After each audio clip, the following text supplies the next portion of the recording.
Vidéo, nous allons voir comment figer une cellule dans un calcul. Donc, on a trois méthodes. La première méthode, c'est figer la cellule sur les mouvements, soit en horizontal ou bien en vertical. Donc, la cellule devient une constante, elle ne bouge pas, soit on glisse sur la droite ou la gauche, ou vers le bas ou vers le haut, peu importe.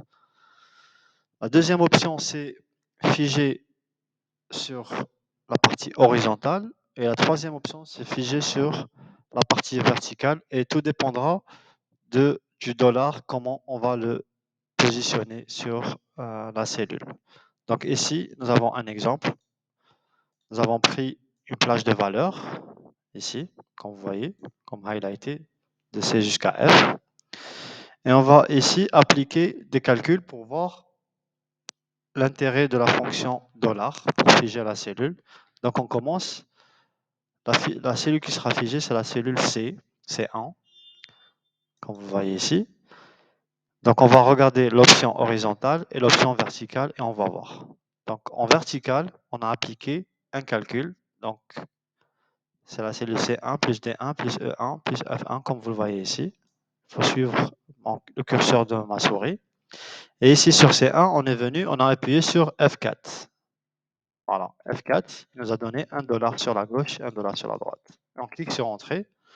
Ensuite, on va glisser en vertical pour voir les résultats. Donc, on regarde.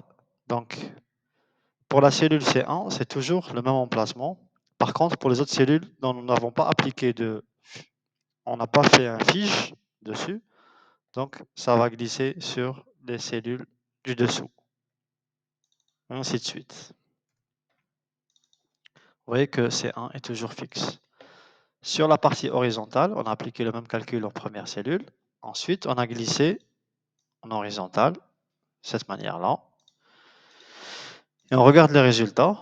Donc, en horizontal, C1 est toujours fixe, comme vous le voyez ici. Et puis, les autres cellules ont bougé de cette manière-là. Ça, c'est pour le figeage des deux côtés. Donc, C1 reste une constante et ne bouge pas. Pour figer sur la partie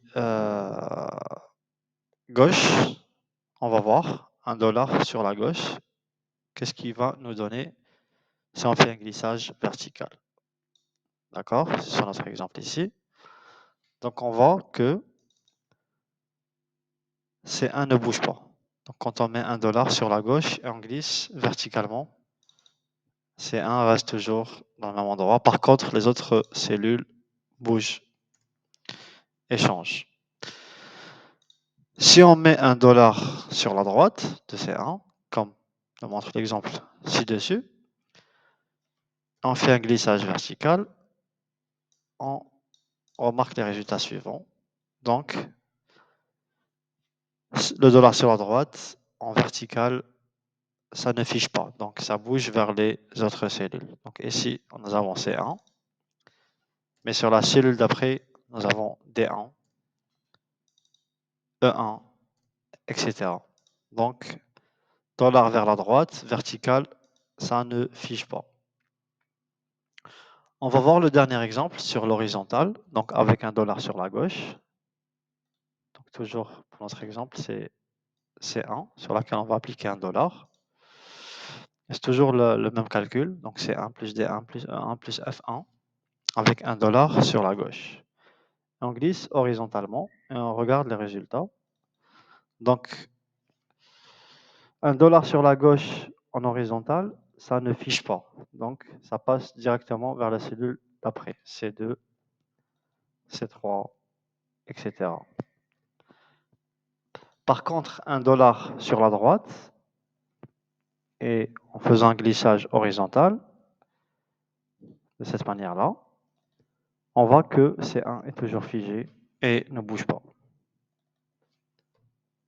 Par contre, les autres cellules dont nous n'avons pas appliqué de dollar bougent en fonction du glissage appliqué.